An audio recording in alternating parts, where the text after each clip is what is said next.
સાવરકુંડલા નગરપાલિકાનું જે જૂનું બિલ્ડિંગ છે આપણે દરબારગઢમાં આવેલ છે.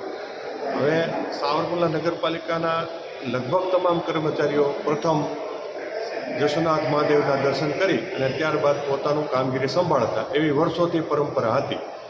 હવે જ્યારે જૂનું બિલ્ડિંગના સ્થાને નવા બિલ્ડિંગમાં ઓફિસનો ફેરફાર કરવામાં આવે ત્યારે ઘણીવાર બધાને આ બાબત ધ્યાન પર આવેલ કે ભાઈ આપણી આવી પરંપરા હતી અને અહીંયા આપણે જ્યારે બાંધકામ ઓફિસનું ચાલુ કર્યું ત્યારે આ એક જગ્યા એવી રાખી હતી કે જે આવું કોઈ ધાર્મિક સ્થાન બનાવી શકાય.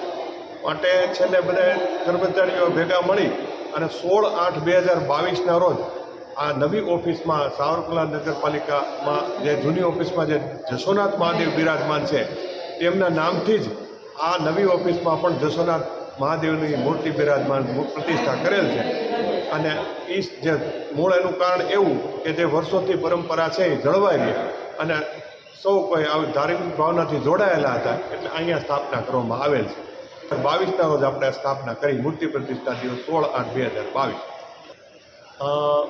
જ્યારથી સ્થાપના કરવામાં આવી ત્યારથી લગભગ દરરોજ સવારે અને સાંજે નિયમિત અહીંયા આરતી થાય છે અને જ્યારથી 12ના ભાગે જોગીદાસ બાપુ કુમારની મૂર્તિ પ્રતિષ્ઠા કરી ત્યારથી તેમની પણ આરતી નિયમિત કરવામાં આવે છે.